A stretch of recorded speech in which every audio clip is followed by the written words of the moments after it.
እኛም አላህ በሰጠን እድል ሙስሊም አድርጎ እንዲገለን ዱዓ ማድረግ መቻል አለብን። ሙስሊም ሆኖ መኖርን ካፊሮችን ከየውሙል ቂያማ የቅጣት ቃል በእነሱ ላይ ሲረጋገጥ ሲፈረድባቸው ምን ነበር ሙስሊም በሆን ብለው የሚመኙት? ዛሬ ቢያጥላሉትም ሃይማኖቱን ቢንቁትም በጥላቻ ቢመለከቱትም የቂያም ቀን ግን ሱረቱል ሂጅር ቁጥር 2 ላይ እንደተነገረው ሩበማ የወዱ الذين كفروا لو كانوا مسلمين እነዚያ የካዱት ሰዎች ምን ነው ሙስሊም በሆን ኖሮ በማለት በአብዛኛው ይመኛሉ። ግን በምኞት ብቻ የሚገኝ አይደለም። ስለዚህ እኛም ዲን አልእስላምን አጥብቀን መያዝ አላህ ሙስሊም አድርጎ እንዲገለን ዱዓ ማድረግ አለብን። ያ አዩሃ الذين آمنوا እናንተ በኔ ጌትነት ያመናችሁ ባሮቼ ሆይ ኢተቁላህ ሐቀ ቱቃቲህ የትም ስፍራ ላይ ሆናችሁ እኔን ተገቢውን ፍርሃት ፍሩኝ ይላል። ያዘዝኳችሁን በመታዘዝ የከለከልኳችሁን በመራቅና በመጠንቀቅ እኔን ተገቢ የሆነ ፍርሃት ልትፈሩኝ ይገባል።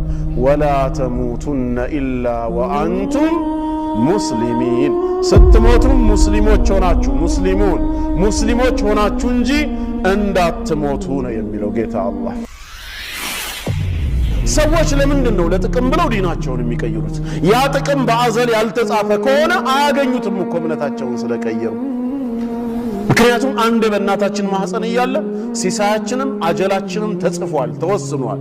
ከዛ ከተጻፈ ውጪ ምንም የሚጨምር የሚቀንስ ነገር ከሌለ ዱንያ ጥቅም ለማግኘት ብለው ሰዎች እምነታቸውን የሚሸጡ ሰዎች እንዴት ሊሆን ይችላል? አላህ ከተቆጥቶባቸው አጀላቸውን ቢያሳጥረውና በዛው ቢገላቸው ምንም ያገኙት ጥቅም የለም። አኺራቸው ተበላሸ እንጂ። ሰው እንዴት ነው ጀነቱን በጀሃነም የሚቀይረው ለጥቅም ብሎ? እስከ መቼ አናውቅም። አይ መጀመሪያ ገንዘቡ ይምጣ በእጃችን ከገባ በኋላ ተመልሰን ወደ ዲናችን እንመጣለን ብሎ የሚታለል ሰው አለ። እስልምና እኮ በእኛ እጅ እኮ ያለ አይደለም። إذا كنت في الدنيا عن الخير عاجزا فما أنت في يوم القيامة صانع. أعوذ بالله من الشيطان الرجيم. بسم الله الرحمن الرحيم. الحمد لله رب العالمين. الصلاة والسلام على رسول الله صلى الله عليه وسلم. أما بعد فالسلام عليكم ورحمة الله وبركاته. إن شاء الله بزيه أجر ساعة است ما استلالفوا رئيس بدين الإسلام لا مصنات دين الإسلام እስከ ሞት ድረስ አጥብቆ መያዝ በሚለው ጉዳይ ላይ ነው። በዛ ዙሪያ የተወሰኑ 3 ወይም 4 ነጥቦችን አስታውሳችኋለሁ። አንደኛ ዲን الإسلام ዲኑ الأنبياء ودين الفطرة የእስልምና ሃይማኖት የነቢያቶች ሁሉ ሃይማኖት ስለሆነ የእስልምና ሃይማኖት ሰው የተፈጠረበት ተፈጥሯዊ እምነት በመሆኑ ምክንያት ሁላችንም በእስላም ላይ ለንጸና ሙስሊም ሆነን እንደኖርን ሙስሊም ሆነን ልንሞት ይገባናል። የእስልምና ሃይማኖት ሌሎች እንደሚያስተምሩት ከሌሎች ሃይማኖቶች በኋላ የመጣ ዘግይቶ የተጀመረ በነብዩ መሐመድ አለይሂ ሰላቱ ወሰላም ዳዕዋ የተጀመረ አዲስ ሃይማኖት አይደለም። ነብያችን አለይሂ ሰላቱ ወሰላም የእስልምና ሃይማኖት ተከታይ የሆኑ አንድ ሙስሊም ነብይ ናቸው እንጂ የሃይማኖት መስራች አይደሉም። ኢስላም ከሳቸውም በፊት ነበረ። ከመጀመሪያው ሰው ከአደም አለይሂ ሰላም ዘመን ጀምሮ የነበረ 124,000 ነቢያት የሰበኩት ያስተማሩት የነቢያቶች ሁሉ እምነት ነው። ዲን الإسلام ሰዎች የተፈጠሩበት ማንም ሰው ሲወለድ ሙስሊም ሆኖ የሚወለድበት ቀጥተኛ የሆነ ተፈጥሯዊ እምነት ነው። በዚህ እምነት ዙሪያ ያለንን ማስረጃዎች እናቀርብና ወደ ቀጣዮቹ ነጥብ እንገባለን ማለት ነው። ኢስላም የነቢያቶች ሁሉ ሃይማኖት ለመሆኑ ኢስላም ሰዎች ሁሉ የተፈጠሩበት ቀጥተኛ እምነት ለመሆኑ አንዱና ለዋነኛው ማረጋገጫችን ስሙ ራሱ የያዘው ትርጉም ነው። ኢስላም ማለት አልኢስቲስላሙ ሊላሂ ተዓላ ቢተውሂድ አንድ አላህን በብቸኝነት በማምለክ አንድ አላህን በብቸኝነት በመገዛት ለአላህ እጅ መስጠት በአላህ ትእዛዝ ስር መመላለስ ማለት ነው። የሃይማኖቱ ስያሜ እንደሌላ ሃይማኖቶች ከግለሰቦች ጋር ወይ ከመስራች ቡድኑ ጋር የተገናኘ ሳይሆን ቀጥታ ከአላህ ጋር የተገናኘ ትርጉም ያለው ስም ነው። እንደሌላ ሃይማኖት ተከታዮች ከሚከተሉት የሃይማኖት መሪያቸው ጋር ብቻ የተገናኘ ቢሆን ኖሮ እኛ ሙስሊሞች ወይም ሃይማኖታችን ኢስላም ሳይሆን የሚባለው መሐመዳውያን ተብለን እንጠራ ነበር። ትርጉሙም የነብዩ መሐመድ አለይሂ ሰላቱ ወሰላም ተከታይ የሚል ማለት ነው። ነገር ግን ዲናችን ከጥንት ጀምሮ የነበረ ከሳቸው በፊትም የነበረ በመሆኑ ኢስላም ተብሎ ነው የተጠራው። ኢስላም ማለት ደግሞ ኢስቲስላም ነው፣ ለአላህ እጅ መስጠት፣ በሱ ትእዛዝ ውስጥ መመላለስ፣ ለአላህ መማረክ እንደማለት ነው። ይህን ትርጉም ከሚያመላክቱ ማረጋገጫዎች መካከል በሱረቱል በቀራ ማዕራፍ 2 ቁጥር 130 እስከ 131 ያለውን ማየት እንችላለን። ጌታችን በዚህ አንቀጽ ላይ ሲናገር አዑዙ ቢላሂ ሚነሽ ሸይጣን ረጂም ወመን የርገቡ ዐን ሚለቲ ኢብራሂም ከነቢ ኢብራሂም አለይሂ ሰላም መንገድ የሚጠላና የሚያፈነግጥ አንድም ሰው የለም ኢላ መን ሰፊሀ ነፍሰህ ራሱን ያቄለ ቢሆን እንጂ። ምክንያቱም ኢብራሂምን ማለት ወለቀድ እስጠፈይናሁ ፊ ዱንያ በዚህ በምድረ ዓለም በዱንያ በርግጥም መርጠነዋል፣ ወኢነሁ ፊል አኺረቲ ለሚነ ሳሊሒን በመጨረሻው ዓለም በአኺራ ደግሞ ከደጋግ የአላህ ባሮች ይሆናል ይላል ጌታችን አላህ። ለዚህ ምርጫ ያደረገው ነገር ምን እንደሆነም ሲናገር ኢዝ ቃለ ለሁ ረቡሁ አስሊም ጌታው እጅ ስጥ ታዘዝ ብሎ ባለው ጊዜ ቃለ አስለምቱ ሊረቢል ዓለሚን የዓለማት ጌታ ለሆነው ለአላህ እጅ ሰጠው ታዘዝኩ በማለት በአላህ ዲን ውስጥ መግባቱን ይነግረናል ማለት ነው። ስለዚህ ኢስላም የሚለው ቃል መታዘዝ ማለት ነው፣ በአላህ ፍቃድ ውስጥ መመላለስ ማለት ነው። ከዚህ ትርጉም ተነስተን ኢስላም ማለት ትርጉሙ ለአላህ እጅ መስጠት፣ ለአላህ መታዘዝ ማለት ከሆነ የአላህ ነቢያቶች ሁሉ ምንድን ነበሩ ማለት ነው? ሙስሊሞች ነበሩ። ምክንያቱም ሁሉም ምንድናቸው? ታዛዦች ናቸው። በጌታቸው ፍቃድ የሚመላለሱ ሕይወታቸውን በጠቅላላ የአላህን ትእዛዝ በመፈጸም ለአላህ ያደሩ መልካም ባሪያዎች ናቸው። እንደዛ ከሆነ ጉዳዩ ሁሉም ነቢያቶች ሙስሊሞች ነበሩ ብሎ ለመናገር ምንም የሚያሸማቅቀን ነገር የለማ። ምክንያቱም ሁሉም ለአላህ ታዛዥ ናቸው። ሁሉም ጌታቸውን ያመልካሉ። ከአንዱና ከእውነተኛው አምላክ ከአላህ ዘንድ ነው ነብይና ረሱል ሆነው የተላኩት ማለት ነው።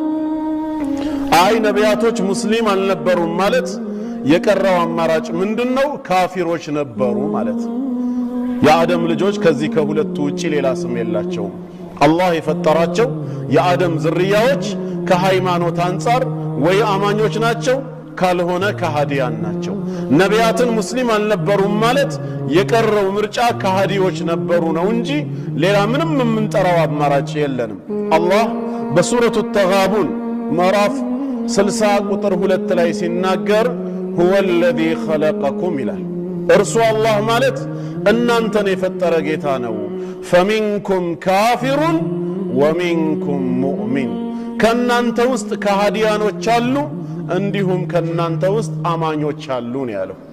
የአደም ልጆች ለሁለት ነው የተከፈሉት ማለት ነው። ሙስሊምና ካፊር ተብለው ነው የሚጠሩት። ነቢያቶች በጠቅላላ ከሙስሊም ጎራ አይደሉም ብሎ መናገር የቀረው ምርጫ ከሃዲያን ናቸው ማለት ነው።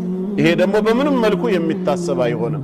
ስለዚህ ያለው አማራጭ የአላህ ነቢያቶች ሁሉ ሙስሊሞች ነበሩ። ምክንያቱም ሲያዙ የነበረው ህዝቦቻቸውን እነሱም ሲተገብሩ የነበረው አንድ አላህን መታዘዝ፣ አላህን በብቸኝነት ማምለክ፣ ለሱ ትእዛዝ ራስን አሳልፎ መስጠት። የአላህን ትእዛዝ መጣስ ከትእዛዙ መውጣትን ያስተማረ ነብይ የለም።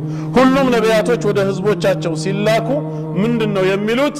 ያ ቀውም ዕቡዱላህ ህዝቦቼ ሆይ አላህን ተገዙ፣ ማለኩም ሚን ኢላሂን ገይሩ ከሱ ውጭ ለእናንተ የሚመለክ የሆነ ሌላ አምላክ የላችሁምና አንድ አላህን በብቸኝነት አምልኩ በማለት ሁሉም ዳዕዋ ያደርጉ ነበር። ሁሉም ነቢያቶች አላህን ስለመታዘዝ፣ አላህን በብቸኝነት ስለማምለክ ወደ ላኢላሃ ኢላላህ ጥሪ ያደረጉ ማለት ደግሞ ነቢያቶች ሁሉ ምን ነበሩ?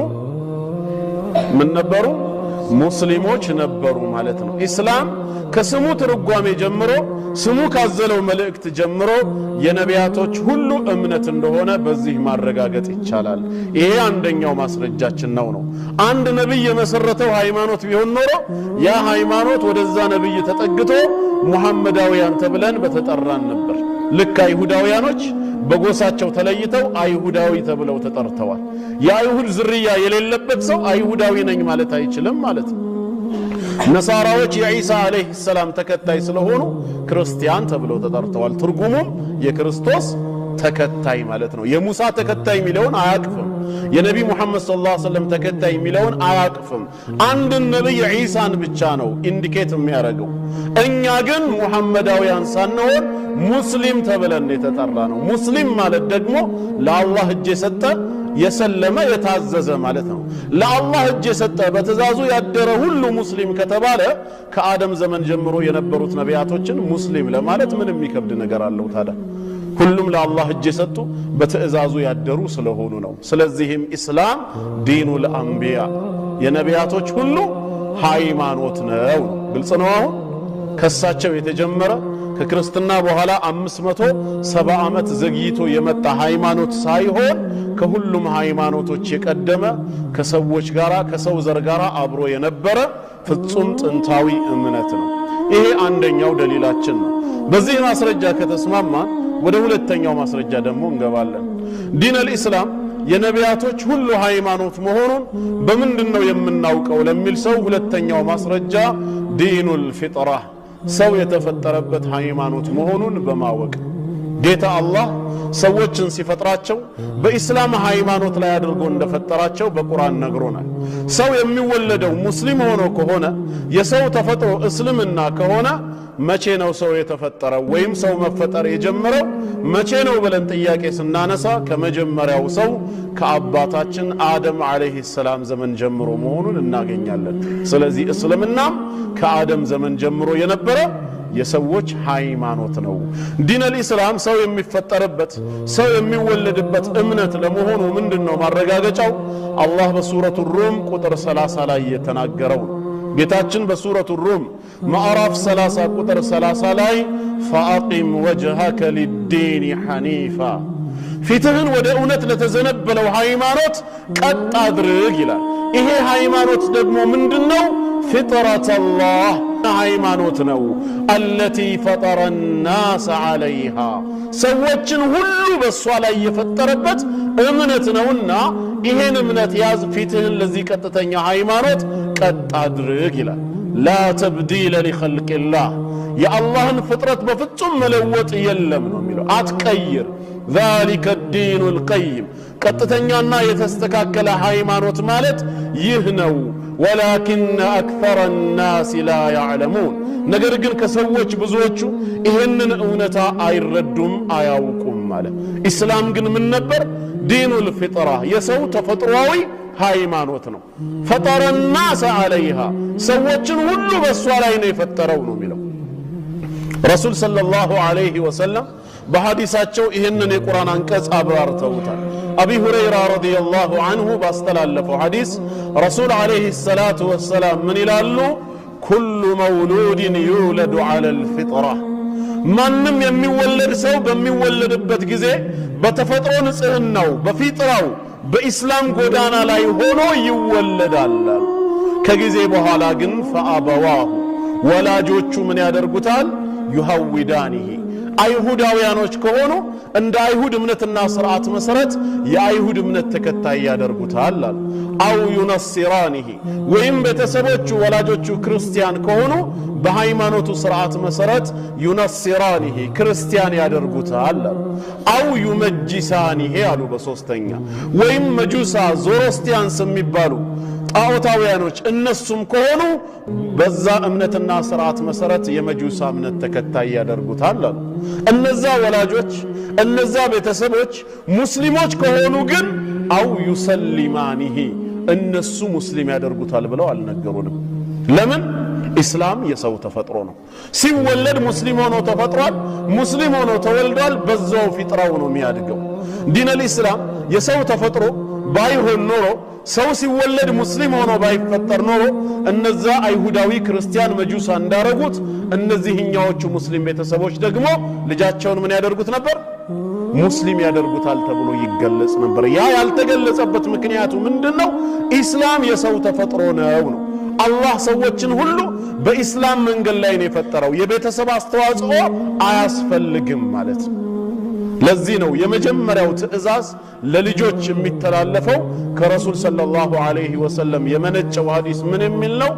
ሙሩ አውላደኩም ቢሰላቲ ወሁም አብናኡ ሰብዒን፣ ልጆቻችሁ 7 ዓመት ሲሞላቸው ሶላት እንዲሰግዱ እዘዟቸው። ለልጆች የተላለፈው የመጀመሪያው ትእዛዝ ይሄ ነው። ምንድነው የኛ ጥያቄ? አንድ ሙስሊም ያልሆነ ካፊር የሆነ ሰው መስጊድ በመግባት ሶላት መስገድ ቢጀምር ሙስሊም ይሆናል እንዴ? አይሆንም። መጀመሪያ ሰላቱ መቅቡል እንዲሆን እስልምናው እንዲስተካከል በሸሃደተይን ነው አይደል ወደ ዲን አልእስላም የሚገባው። ሙዓዝ ኢብኑ ጀበልን ነብያችን ሰለላሁ ዐለይሂ ወሰለም ወደ የመን ሲልኩት ምንድነው ያሉት? ኢነከ ታቲ ቀውመን ሚን አህሊል ኪታብ፣ አሁን አንተ የምትሄደው የመጽሐፉ ባልተቤት ወደ ሆኑት ወደ አህለል ኪታብና ወደ ይሁዳና ወደ ነሳራዎች ነውና ወደ እነሱ ከሄድክ አይቀር فليكن أول ما تدعوهم إليه شهادة أن لا إله إلا الله، يمجمّروا تري مون يلبت ولا لا إله إلا الله محمد رسول الله صلى الله عليه وسلم يمسكر النت قال يهون يالوت فإنهم أجابوك لذلك، إن تريشي بلو كتكبروا بشهادتين ودسلمنا كجبوا فأعلمهم أن الله افترض عليهم 5 صلواتهم في يومهم وليلتهم، አላህ በቀንና በሌሊት የሚሰገዱ 5 ወቅት ሰላቶችን ግዳጅ እንዳረገባቸው አስተምራቸው አሉት። ሰላት ሁሌም የሚመጣው ሸሃደተይንን ተከትሎ ነው ማለት ነው። ያልሰለመ ሰው በሸሃደተይን ወደ እስልምና ያልገባ ሰው ሰላት ቢጀምርም ሰላቱ መቅቡል አይደለም። እውነታው እንደዛ ከሆነ ለምንድነው ለልጆቻችን የመጣው የመጀመሪያው ትእዛዝ በሰላት እዘዙ የሚባለው? ለምን ሸሃደተይንን ተልቂን አድርጓቸው ሸሃዳን አስይዟቸው ለምን አልተባለም ነው ጥያቄው። ፊጥራቸው እስልምና ነው፣ አልተቀየረም። በዛው ፊጥራ ላይ ስላሉ ሙስሊም ሆነው ይደጉ። ያንን ፊጥራቸውን በተግባር የሚገልጽ ሰላትን ይማሩ ነው የሚለው። ተግባብተናል? አሁን ከዚህ በመነሳት ዲን አልኢስላም ምንድነው? ሰው የተፈጠረበት ሰው የሚወለድበት ቀጥተኛ መንገድ ነው።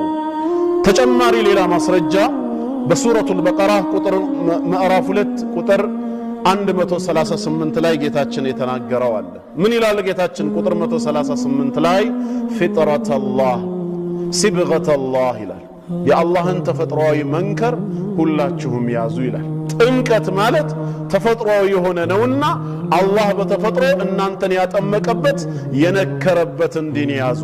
ወመን አሕሰኑ ሚነላሂ ሲብጋ፣ በመንከር በማጥበቅ በኩል ከአላህ የተሻለ አጥማቂ ከአላህ የተሻለ ነካሪ ማንም የለም ይላል። ያ በመሆኑ ምክንያት ሁላችሁም ተፈጥሯዊ ጥምቀት የሆነውን እስልምናችሁን ያዙ ነው የሚለው ጌታችን። እኛን ሲፈጥረን ሙስሊም አድርጎ ምን አድርጎናል ማለት ነው? አጥምቆናል። የኛ ጥምቀት የውሃ ሳይሆን ተፈጥሯዊ ነው። በኢስላም ጎዳና ላይ አላህ ሙስሊም አድርጎ እኛን መፍጠሩ ነው። ያ ከሆነ ሁላችንም ምንድነን? ሙስሊም ሆነን ተወልደናል ነው የምንለው። ወደ ሐዲስም ስንገባ ያንን የሚያመላክቱ ብዙ ነብያዊ ሐዲሶች አሉ።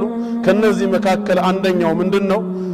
عياد بن حمار المجاشعي رضي الله عنه سناجر أن رسول الله صلى الله عليه وسلم قال ذات يوم في خطبته، عندك يا الله ملك تنيا خطبة سيارقو እንደዚህ ብለው ተናገሩ። አላ ኢነ ረቢ አመረኒ አን ኡዓሊመኩም ማ ጀሂልቱም፣ ያላወቃችሁትን ነገር አስተምራችሁ ዘንድ ጌታዬ አላህ አዞኛል። ሚማ ዓለመኒ የውሚ ሃዛ፣ ዛሬ በዚህ ቀኔ ካስተማረኝ ነገር አስተምራችሁ ዘንድ ታዝዣለሁ። አላህ እንደዚህ ይላል አሉ። ወኢኒ ኸለቅቱ ዒባዲ ሑነፋአ ኩለሁም፣ እኔ ባሮችን በጠቅላላ ሁላቸውንም ቀጥተኞች ሆነው በኢስላም መንገድ ላይ ነው የፈጠርኳቸው አለ። ሁሉም የአላህ ባሪያ ነው፣ የአደም ዘር በጠቅላላ አላህ ሲፈጥረን በቀጥተኛው ጎዳና በኢስላም ላይ አድርጎ ነበር የፈጠረን። ከዛስ ወኢነሁም አተትሁም ሸያጢን፣ ነገር ግን እነሱን ሰይጣናት መጡና ፈጅታለትሁም አን ዲንህም፣ ከሃይማኖታቸው ይዘው አዘናበሏቸው፣ ወደ ጥመት ጎዳና ወሰዷቸው። ወሐረመት ዐለይሂም ማ አሕለልቱ ለሁም ሐላል አድርጌ ፈቅጄላቸው የነበረውን እርም አደረጉባቸው። ወአመረትሁም አን ዩሽሪኩ ቢ ማ ለም ኡነዝል ቢሂ ሱልጣና ምንም አይነት ማስረጃ ስልጣን ባላወረድኩበት መልኩ እንደዚሁም በኔ ላይ ያጋሩ ዘንድ አዘዟቸው ይላል። እኔ ግን ባሮቼን ፈጥሬያቸው የነበረው በቀጥተኛው ጎዳና በኢስላም ላይ ነበር ነው የሚለው። የሰው ፊጥራው ምንድነው? እስልምና ነው፣ ተፈጥሯዊ እምነት ነው በማለት እንረዳለን። ይሄንን ማብራሪያ ዶክተር ሳሊህ አልፈውዛን ሐፊዘሁላህ ኪታቡ ተውሂድ በሚለው መጽሐፋቸው ላይ ሲያብራሩ ምን ይላሉ? ወነፍሱ ቢፊጥረቲሃ ኢዛ ቱሪከት ካነት ሙቂረቱን ሊላሂ ተዓላ ቢተውሂድ ይላሉ። ማንኛይቷም ነፍስ በተፈጥሮ ንጽህናዋ ምንም አይነት ሃይማኖታዊ ተጽዕኖ ሳይደረግባት እንደ ተፈጠረች ዝም ብላ እንድታድግ ብትተው እንኳን አላህን በማምለክ የሱን ጌትነት በማመን በዛው ታድግ ነበር። ይሄ አቂዳ ፊጥርይ ነው፣ ተፈጥሯዊ እምነት ነው። ነገር ግን ከጊዜ በኋላ የሚመጡ ሰርጎ ገብ አስተሳሰቦች ከዋናው መንገድ ያዘናብሏታል እንጂ የሰዎች ተፈጥሮ ዲነል ኢስላም ነው። አላህ ሰውን ሲፈጥር ኢስላምን እንዲቀበሉ ዲነል ኢስላም ሐቅ መሆኑን እንዲያምኑ ከተፈጥሮ ጋር በሚስማማ መልኩ ሰውን አዘጋጅቶ ፈጥሮታል። ከዚህ ተነስተን ዲነል ኢስላም የሰዎች ተፈጥሮ ነው ማለት እንችላለን። ያ ከሆነ ሰው መቼ ነው መፈጠር የጀመረው ብለን ወደ ኋላ ስንመለስ ከአደም አለይሂ ሰላም ዘመን ጀምሮ ከሆነ እስልምናም ከማን ዘመን ጀምሮ ነበር? ከአደም ነበር ማለት ነው። ግልጽ ነው? ተግባብተናል? ይሄ ሁለተኛው ማስረጃችን ነው። ሶስተኛ አሁንም የእስልምና ሃይማኖት በነብዩ መሐመድ አለይሂ ሰላቱ ወሰላም ያልተጀመረ ቀደምት ነቢያቶች የነበሩበት ሃይማኖት ለመሆኑ ምንድነው ማረጋገጫችን ከተባለ በቅዱስ ቁርአን ውስጥ ጌታችን አላህ አንዳንድ ነቢያትን በስም ይጠቅሳቸውና ሙስሊሞች ነበሩ ብሎ መናገሩ። እነሱ ሙስሊሞች ነበሩ ተብሎ ከተነገረ እስልምና ድሮም እንደነበረ በዚህ ማረጋገጥ ይቻላል ማለት ነው። ግልጽ ነው? ምሳሌ ከተባለ የተወሰኑትን እንመልከት። አንደኛ አባታችን ኑህ አለይሂ ሰላም የመጀመሪያው ረሱል ከሽርክ መከሰት በኋላ በምድር ላይ ረሱል ሆኖ የተላከው ኑህ ህዝቦቹን ወደ አላህ መንገድ ጥሪ አድርጎላቸው ከነሱ የተቃውሞ ምላሽ በገጠመው ጊዜ አንድ የተናገራቸው ነገር ነበር። ያለኛ ትልቅ ማስረጃ ነው። ሱረቱ ዩኑስ ቁጥር 72 ላይ ፈኢን ተወለይቱ እምቢ ብላችሁ ብትሸሹ አለ ከኔ ዳዕዋ ከኔ ጥሪ ጀርባ ብትሰጡ ፈማ ሰአልቱኩም ዐለይሂ ሚን አጅር እኔ ዳዕዋዬን ለእናንተ በማድረሴ በስራዬ ላይ ምንም አይነት ደሞዝ ከእናንተ አልጠየቅኳችሁም። ኢን አጅሪየ ኢላ ዐለላህ የኔ ምንዳዬና ደሞዜ በፈጠረኝ አላህ ላይ እንጂ በማንም አይደለም። ነገር ግን እኔ ወኡሚርቱ አን አኩነ ሚነል ሙስሊሚን ዘንዳ ታዝዣለሁ አለ። ነቢይ ኑህ አለይሂ ሰላም ከነማን መሆኑን የተናገረው? ከሙስሊሞች ጎራ መሆኑን የተናገረው። ስለዚህ ኑህ አለይሂ ሰላም እኔ ሙስሊም ነበርኩኝ ካለ እንዴት ነው እስልምና ከነቢያችን አለይሂ ሰላቱ ወሰላም በኋላ የመጣ ሃይማኖት ነው የሚባለው? ጥንት የነበረ የነቢያቶች ሁሉ ዲን ነው። ሁለተኛው ደግሞ ሌላው ማስረጃችን አባታችን ነቢ ኢብራሂም አለይሂ ሰላም ነው። ኢብራሂም በሃይማኖቱ ምን ነበር የሚል ጥያቄ ብናነሳ ጌታችን አላህ መልሱን ይሰጠናል። አይሁዶችና ነሳራዎች ረሱል ሰለላሁ ዐለይሂ ወሰለም ዘንድ መጡና ሁለቱም ግሩፖች ክርክር ያዙ። ሁሉም የራሱን እምነት ወደ ኢብራሂም ማስጠጋት ስለሚፈልግ አይሁዶች ምን አሉ? ማ ካነ ኢብራሂሙ ኢላ የሁዲያ አሉ። ኢብራሂም አይሁዳዊ እንጂ ሌላ አይደለም ሲሉ፣ ነሳራዎች ደግሞ ማ ካነ ኢብራሂሙ ኢላ ነስራንያ ኢብራሂም ክርስቲያን እንጂ ሌላ አይደለም አሉ። ረሱላችን ሰለላሁ ዐለይሂ ወሰለም መልስ ሲሰጧቸው የነሱን አይነት መንሃጅ ተከትለው ማ ካነ ኢብራሂሙ ኢላ ሙስሊማ ኢብራሂም ሙስሊም እንጂ ሌላ አልነበረም አላሉ። መጀመሪያ ወህይ ወረደ። የወረደ ወህይ ኢብራሂም ሙስሊም መሆኑን ለማወጅ ሳይሆን እነሱ የተናገሩት ነገር ትክክል እንዳልሆነ መጀመሪያ የያዙትን ስህተት ለማውጣት ቁጥር 65 ላይ ምን አላቸው? ያ አህለል ኪታብ እናንተ የመጽሐፉ ሰዎች ሆይ አለ አይሁዶችና ነሳራዎች ሆይ ሊመ ቱሐጁነ ፊ ኢብራሂም በኢብራሂም ሃይማኖት ለምን ትከራከራላችሁ አለ። እናንተ ይሁዳ ነው እናንተ ነሳራ ነው እያላችሁ ምን አከራከራችሁ? መጀመሪያ ከክርክራችሁ በፊት አንድ ማወቅ ያለባችሁ ነገር አለ። ምንድነው እሱም? ወማ ኡንዚለት ተውራቱ ወልኢንጂሉ ኢላ ሚን ባዕዲ ተውራትና ኢንጂል መጽሐፍቶቹ ራሳቸው ከኢብራሂም ሞት ረጅም ዘመን በኋላ ዘግይተው የወረዱ እንጂ ከዛ በፊት እኮ የነበሩ አይደሉም። አፈላ ተዕቂሉን አትረዱ አትገነዘቡም እንዴ አለ። ምን እያለ ነው ጌታችን አላህ? አይሁዶች እንደ አዳቸው አንድን ሰው የአይሁድ እምነት ተከታይ ነው የሚሉት ያ ሰው ከሙሳ አለይሂ ሰላም ዘመን በኋላ የመጣ ሆኖ የተውራትን ሸሪዓ ሲመራበት በተውራት ህግ ሲተዳደር ሰውየው አይሁዳዊ ነው ይባላል። ነሳራዎች ደግሞ ይሄ ሰው ክርስቲያን ነው ነሳራ ነው የሚሉት ከኢሳ አለይሂ ሰላም በኋላ የመጣ ሆኖ የኢሳን ኢንጂል ወይም እነሱ ወንጌል ብለው የሚጠሩትን ሲከተልና ሲያምን ነው ሰውየው ነሳራ የሚሉት።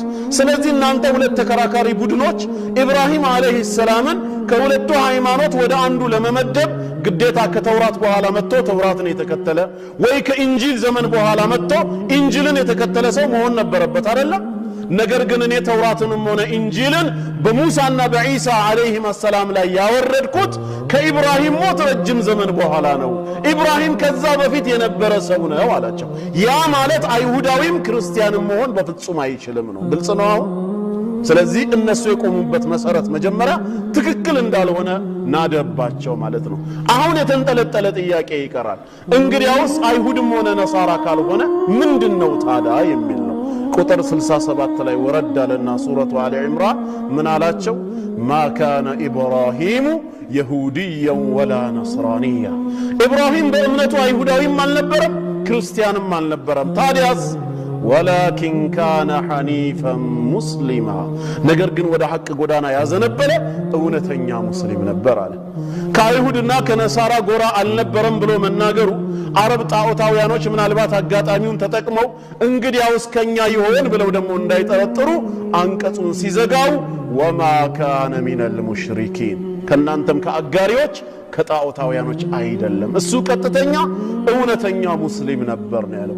ነቢይ ኢብራሂም አለይሂ ሰላም ሙስሊም መሆኑ በዚህ የቁርአን አንቀጽ ከታወጀ እስልምና ከሳቸው በፊትም የነበረ ሃይማኖት ነው ማለት ነው። ይሄ ሁለተኛው ነው ማለት ነው። ሶስተኛ ምሳሌ አሁንም ከነቢያት መካከል ስሙ ተጠቅሶ ሙስሊም መሆኑ የተነገረን ማን ነው? የኢብራሂም የወንድሙ ልጅ ሉጥ አለይሂ ሰላም፣ እሱም ሙስሊም ነበር። ቁርአን ሲናገር ስለ ሉጥ ሙስሊምነት በሱረቱ ዛሪያት ከቁጥር 35 እስከ 36 ይናገራል። ለቅጣት ወይም ለጥፋት የተላኩት ሶስቱ መላእክቶች ወደ ሉጥ አለይሂ ሰላም ከተማ ወደ ሰዱም ከገቡ በኋላ ህዝቦቹን ማጥፋታቸውን ሲገልጹ ምን ይላሉ? ፈአኽረጅና መን ካነ ፊሃ ሚነል ሙእሚኒን፣ በውስጧ ያሉትን ከአማኞች የሆነውን ሰው አወጣን አዳን ነው። ፈማ ወጀድና ፊሃ ገይረ በይቲን ሚነል ሙስሊሚን፣ በውስጧም ከአንድ ቤት ከሙስሊሞች በስተቀር ሌላን አላገኘንም አሉ። ሉጥ አለይሂ ሰላምና በእምነት የተከተሉትን ቤተሰቦቹን ብቻ አድነው ሌላውን ማጥፋታቸውን ሲገልጹ ምንድነው ያሉት? ፈማ ወጀድና ፊሃ ገይረ በይቲን ሚነል ሙስሊሚን፣ ከአንድ ቤት ከሙስሊሞች በስተቀር ሌላን አላገኘንም። ሁሉም አመፀኛ ነበር፣ ሁሉንም በቅጣት አጠፋ ነው። ያዳነው ግን የአንድ ቤት ሙስሊሞችን ነው። እነዛ ሙስሊሞች ማን ነበሩ? ሉጥ አለይሂ ሰላምና በእምነት የተከተሉት ማለት ነው። ስለዚህ ሉጥ አለይሂ ሰላም ሙስሊም እንደነበረ ቁርአን ይነግረናል ማለት ነው። አራተኛ ደግሞ ኢብራሂም አለይሂ ሰላምና የልጅ ልጁ የኢስሐቅ ልጅ ያዕቆብ ለልጆቻቸው የሰጡት ወሲያ ምንድን ነበር ብለው የመከሩት ልጆቻቸውን? መልካም አባት ሁሌም ወደ ሞት እየተጠጋ በመጣ ቁጥር ለልጆቹ የሚሰጠው የመጨረሻ ኑዛዜ ይሄን ነው የሚመስለው። ምን አደረጉ ኢብራሂምና ያዕቆብ ለልጆቻቸው? ሱረቱል በቀራ ቁጥር 132 ላይ ወወሳ ቢሃ ኢብራሂሙ በኒሂ ወያዕቆብ፣ በዚህ ህግጋት ኢብራሂምም እንዲሁም ያዕቆብም ልጆቻቸውን ወሲያ ሰጡ፣ አዘዙ፣ መከሩ። ምን ብለው? ያ በኒየ ልጆቼ ሆይ ኢነላህ አስጠፋ ለኩም ዲን፣ አላህ ለእናንተ ሃይማኖትን መርጦላችኋልና ይህ በመሆኑ ምክንያት ፈላ ተሙቱነ ኢላ ወአንቱም ሙስሊሙን፣ ስትሞቱ ሙስሊሞች ሆናችሁ እንጂ እንዳትሞቱ ብለው ምክርን ሰጥተዋል። ያዕቆብም ኢብራሂምም ልጆቻቸውን የመከሩት ምን ብለው ነው? በኢስላም ሃይማኖት ላይ ጽኑ፣ ስትሞቱም ሙስሊሞች ሆናችሁ ሙቱ። ይሄ ነው መልካም ወሲያ ማለት። ስለዚህ ያዕቆብ ከነ ልጆቹ ኢብራሂም ከነ ዝርያዎቹ ምን ነበረ? ሙስሊም ነበረ ብለን እርግጠኛ መሆን እንችላለን። አይሁድ ናቸው ክርስቲያን ናቸው ብለው ለሚከራከሩት ቁጥር 133 ላይ ቀጠለና ጌታችን አም ኩንቱም ሹሃዳ አለ። ምን ነው በወቅቱ የአይን ምስክር ነበራችሁ እንዴ አለ። እነሱ አይሁድ ናቸው ክርስቲያን ናቸው እያላችሁ ስትከራከሩ እናንተ ተከራካሪዎች ነበራችሁ እንዴ በወቅቱ የአይን እማኞች ናችሁ? ምን ሲከሰት إذ حضر يعقوب الموت يعقوب عليه السلام ሞት በሰፈረበት ሞት በቀረበበት ጊዜ إذ قال لبنيه ለልጆቹ እንዲህ ብሎ በጠየቀ ሰዓት ነበራችሁ እንደ እናንተ አላቸው። ምን ብሎ ነበር የጠየቃቸው? ما تعبدون من بعدي ከኔ በኋላ ምንን ታመልካላችሁ አለ። አቋማቸውን ሊጠይቅ ያዕቁብ አለይሂ ሰላም በመጨረሻ ህይወቱ ልጆቹን ሰበሰበና እኔስ መሞቴ ነው ከኔ ሞት በኋላ ግን ማንን ነው የምትገዙት ሲላቸው ቃሉ ልጆቹ በጠቅላላ አስባጡ እንዳለ በአንድ ድምጽ ምን አሉ? ናዕቡዱ ኢላሃክ እኛ የምናመልከው አንተ ስትገዛው የነበረውን አምላክህን ነው። አንተ የምታመልከውን አምላክ እናመልከዋለን። ይሄ አምላክ ደግሞ ያንተ ብቻ ሳይሆን ወኢላሃ አባኢክ የአባቶችህ አምላክ የሆነው አባቶችህ ሲገዙት የነበረው እነማን? ኢብራሂም ወኢስማዒል ወኢስሐቅ እነዚህ ሲያመልኩት የነበረውን አምላክ ነው የምንገዛው። ኢላሃ ዋሂዳ አንድ አምላክ ሲሆን ወነሕኑ ለሁ ሙስሊሙን እኛም ለእርሱ ታዛዦች እጅ የሰጠን ሙስሊሞች ነን ያሉት። ዝርያዎቹ ሙስሊም እንደነበሩ ይሄ በራሱ ማረጋገጫ ነው። አምስተኛ ሌላው ነብይ ማን ነው? ዩሱፍ አለይሂ ሰላም። ዩሱፍ አለይሂ ሰላም ጌታችን አላህ ብዙ መልካም ውለታዎችን በሱ ላይ እንደዋለለት ይጠቅስና ያንን ውለታ ከዘረዘረ በኋላ ግን አንድ ነገር ከጌታው ከአላህ ፈልጎ አላህን ይማጸናል። በሱረቱ ዩሱፍ ቁጥር 101 ላይ ረቢ ቀድ አተይተኒ ሚነል ሙልክ ጌታዬ አላህ ሆይ ከንግስና ለኔ በርግጥም ብዙ ሰተኸኛል። ወዓለምተኒ ሚን ታዊል አልአሐዲስ የህልምና የነገራቶችን ፍቺ አሳውቀኸኛል። ፋጢረ ሰማዋት ወልአርድ የሰማያትና የምድር ፈጣሪ የሆንከው ጌታዬ አላህ ሆይ አንተ ወልይ ፊ ዱንያ ወልአኺራ በምድራዊ ህይወቴም ሆነ በመጨረሻው ዓለም ብቸኛ ዋቢዬ ረዳቴ አንተ ብቻ ነህና ተወፈኒ ሙስሊማ ሙስሊም ሆኜ ግደለኝ። ወአልሕቅኒ ቢሳሊሒን ከደጋግ ባሮችህም አጎራብተኝ ይላል። ነቢዩ ዩሱፍ አለይሂ ሰላም ኻቲማው ምን ሆኖ እንዲሞት ነው የተመኘው? ሙስሊም ሆኖ እንዲሞት ነው። አላህንም ሲለምነው ሙስሊም አድርገህ ፈጥረህ እስካሁን ሙስሊም አድርገህ እንዳቆየኸኝ ተወፈኒ ሙስሊማ ስሞትም ሙስሊም አድርገህ ግደለኝ፣ ኻቲማዬ በኢስላም ይሁን ያለው። ሙስሊም ነቢያቶች ጥንትም እንደነበሩ ይሄ በራሱ ማረጋገጫ ነው። ስድስተኛ ማስረጃ ነቢይ ሙሳ አለይሂ ሰላም። ሙሳም ሙስሊም ነው። አይሁድ የሚባል ሃይማኖት አልመሰረተም። አይሁዳዊነት ዘር እንጂ አላህ ዘንድ መቅቡል የሆነ ዲን አይደለም። ምክንያቱም ከ12ቱ የያዕቁብ ጎሳዎች ይሁዳ የሚባል አለ። በሱ ዝርያ በኩል ያሉ አይሁዳውያን ይባላሉ። ልክ የቢንያም ዝርያዎች ቢንያማውያን እንደሚባሉ፣ የሌዊ ዝርያዎች ሌዋውያን ተብለው እንደሚጠሩ የይሁዳ ዝርያዎች አይሁዳውያን ናቸው። እንደ ሃይማኖት እንደ ዲን ግን ሙሳም የሰበከው እስልምናን ነው። ሸሪዓ ነው እንጂ በመካከላቸው ልዩነት ያለው ዲኑ አንድ ነው። ረሱል ሰለላሁ ዐለይሂ ወሰለም አልአንቢያኡ ኢኽወቱን ሊዓላት ብለዋል። ነቢያቶች ሁሉ የአንድ አባት ልጆች ወንድማሞች ናቸው። ወዲኑሁም ዋሂድ ወኡመሃቱሁም ሸታ ይላል። ሃይማኖታቸው አንድ ነው፣ እናቶቻቸው ግን ይለያያሉ። አይ ሸራኢዐሁም ማለት ነው።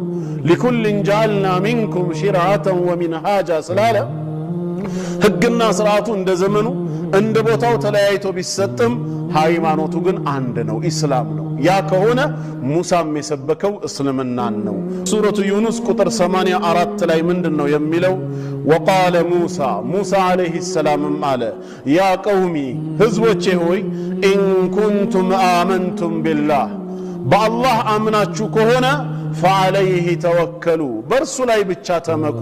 የልብ ድጋፋችሁ በጌታችሁ በአላህ ይሁን። ይሄን የምትፈጽሙት ግን ኢን ኩንቱም ሙስሊሚን ሙስሊሞች ከሆናችሁ ነው አለ። እውነተኛ ሙስሊሞች ለአላህ ታዛዦች ከሆናችሁ አላህ ላይ ተመኩ አለ።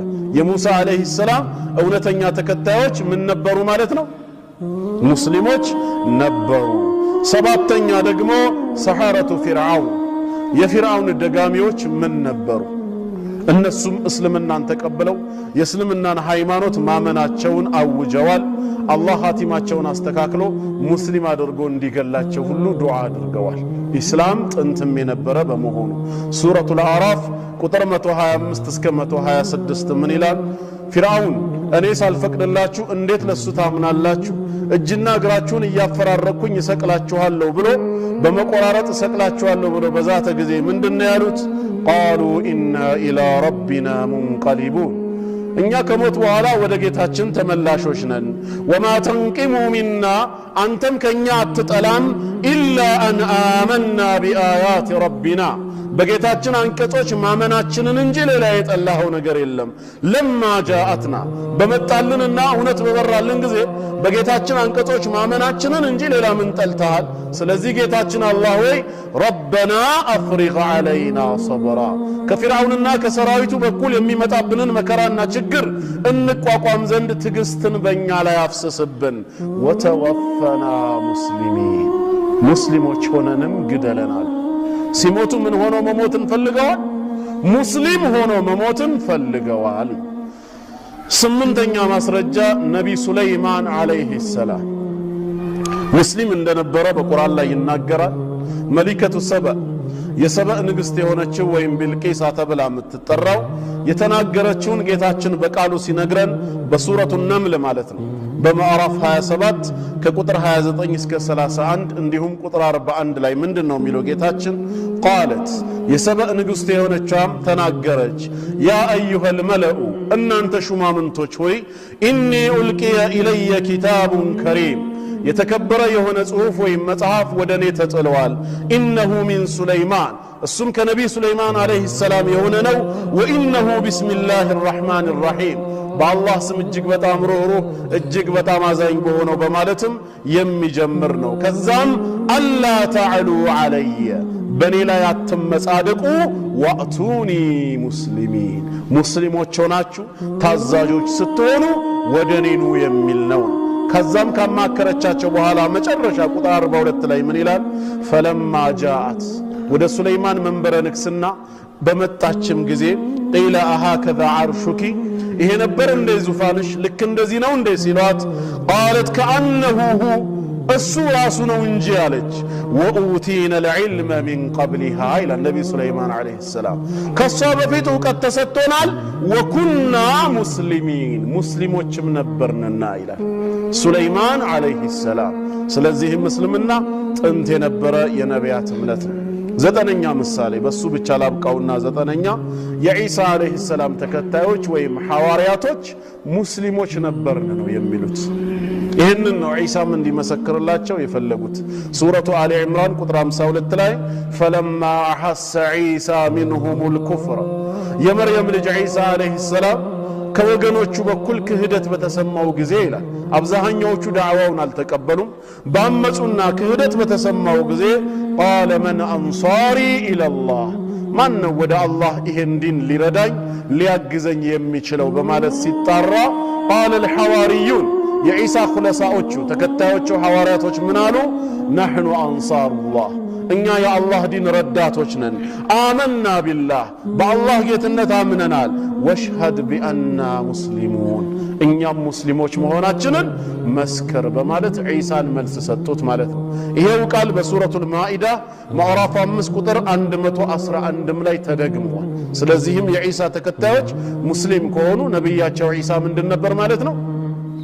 ሙስሊም ነው። እሱ ያልሆነውን አይሆኑምና ማለት ነው። እነዚህ እንደ ናሙና እንግዲህ ያየናቸው 9 ማስረጃዎች ቀደምት ነቢያቶች ከእውነተኛ ተከታዮቻቸው ጋር ምን እንደሆኑ ነው የምንቀበለው ማለት ነው። ሙስሊም እንደሆኑ ነው አምነን የምንቀበለው። ያ ከሆነ እኛም ዲነል ኢስላም የነቢያት ሃይማኖት መሆኑን አምነን ተቀብለን በዚህ ሃይማኖት ላይ መጽናት መቻል አለብን። ግልጽ ነው። ሶስተኛው ማስረጃ ተብራርቷል ማለት ነው። ጥሩ። አሁን ዲነል ኢስላም የአላህ ሃይማኖት ትክክለኛ ቀጥተኛ መንገድ መሆኑን ካመንን ምንድነው አሁን ከኛ የሚጠበቀው? ኢስላም ተፈጥሯዊ እምነት መሆኑን ተረድተናል። ማስረጃዎቹ ተገልጸውልናል። ሁጃ ቆሞብናል። ያ ከሆነ ከኛ የሚጠበቀው አንደኛ ዲነል ኢስላም ብቸኛ ቀጥተኛ ሃይማኖት መሆኑን አምኖ መቀበል።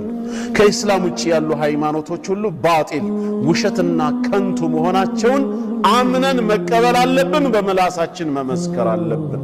ይሄ አንድ ከኛ የሚጠበቅ ነው። አላህም ነግሮናል።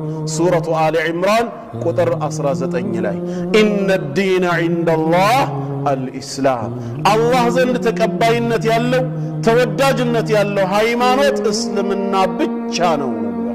ኢስላም ብቻ ከሆነ አላህ ዘንድ ተቀባይነት ያለው፣ ከዛ ውጭ ተቀባይነት ያለው ዲን የለም። በሌላ ሃይማኖት ውስጥ ሆኖ ብዙ መልካም ስራዎችን ሰርቶ አኼራን አገኛለሁ ብሎ ተስፋ የሚያደርግ ሰው ከከሳራ ውጪ ከክስረት ውጪ ምንም እንደማያተርፍ እዚሁ ሱራ ቁጥር 85 ላይ ጌታችን ይነግረናል። ወመን የብተጊ ገይረል ኢስላም ዲና፣ ከእስልምና ሃይማኖት ውጪ ሌላን የሚፈልግ ሰው ይላል ምንድነው ውጤቱ? ፈለን ዩቅበለ ሚንሁ፣ ፈጽሞ ተቀባይ የለውም። ወሁወ ፊል አኺረቲ ሚነል ኻሲሪን፣ በመጨረሻው ቀን በአኼራ ከከሳሪዎች ይሆናል ነው የሚለው። አላህ ከክስረት ይጠብቀን። ስለዚህ መልካም ስራዎቻችን፣ እምነቶቻችን፣ ንግግሮቻችን ሁሉ በኢስላም በኩል ሲያልፉ ነው አላህ ዘንድ ተቀባይነትን የሚያገኙት። ሙስሊም ካልሆንን፣ የእስልምና ሃይማኖት ተከታይ ካልሆንን ከተራራ የገዘፈ መልካም ስራ ስለሰራን ብቻ አላህ ዘንድ ተቀባይነትን አናገኝም።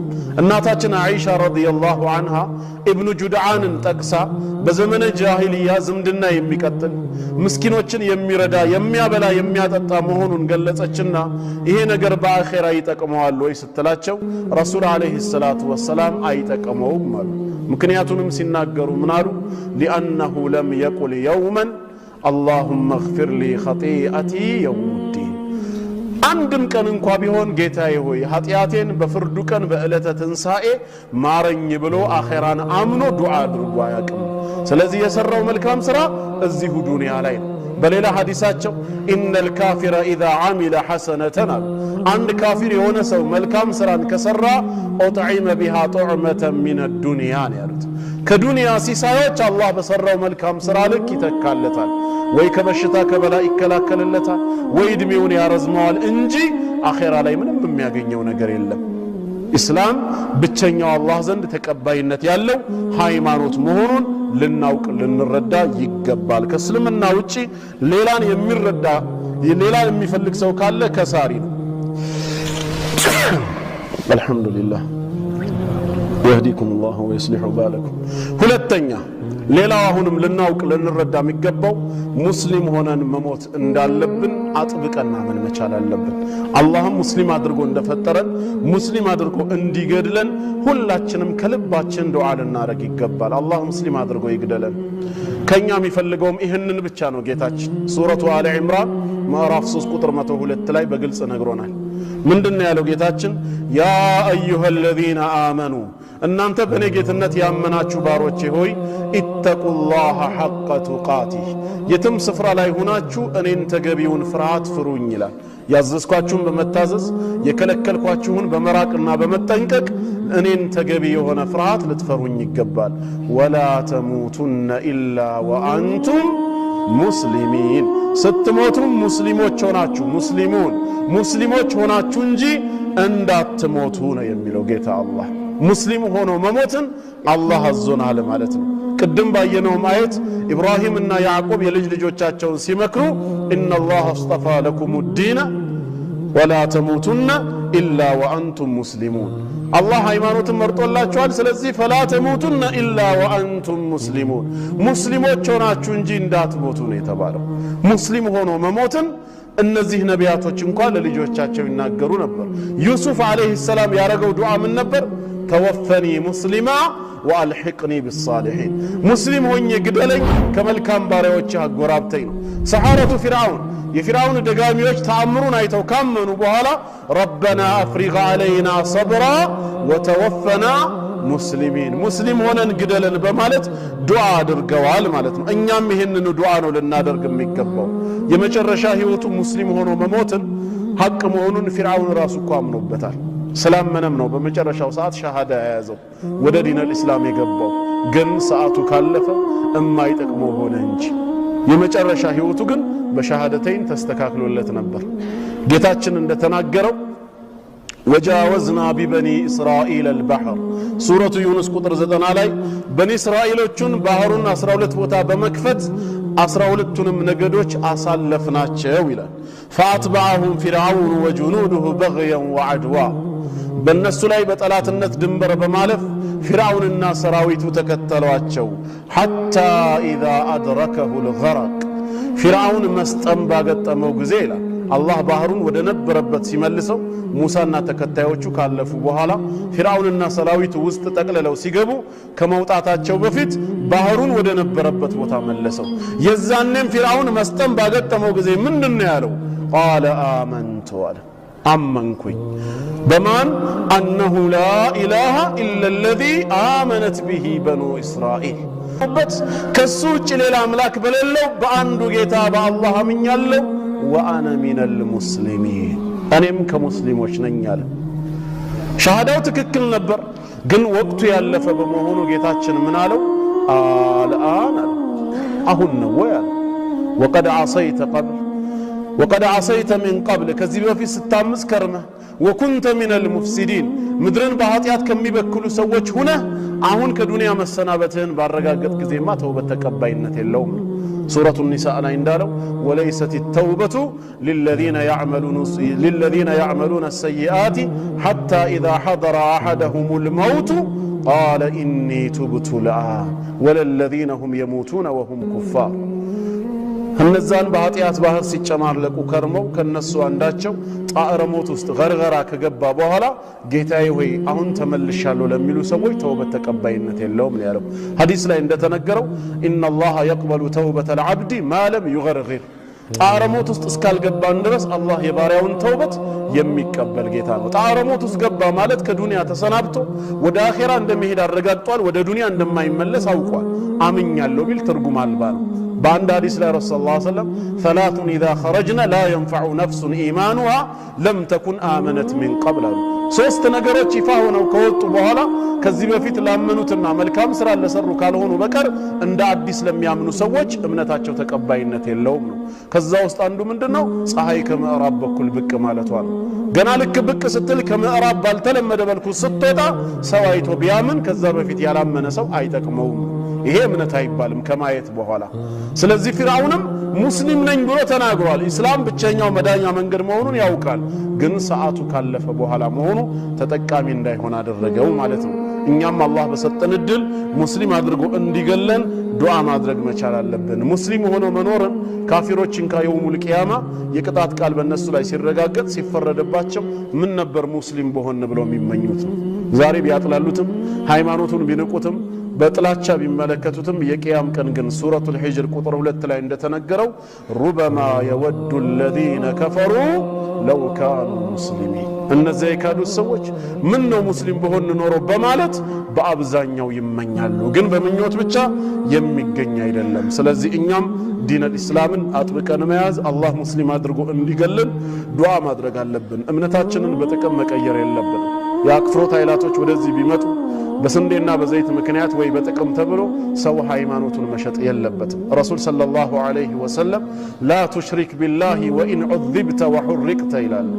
የትኛውንም አይነት ቅጣት ቢደርስብህ፣ የትኛውም አይነት ቃጠሎ ቢደርስብህ፣ ብትቀጣ ብትቃጠል እንኳን በጌታህ ለማጋራት እሽታን አትምረጥ ብለዋል። አታጋራ።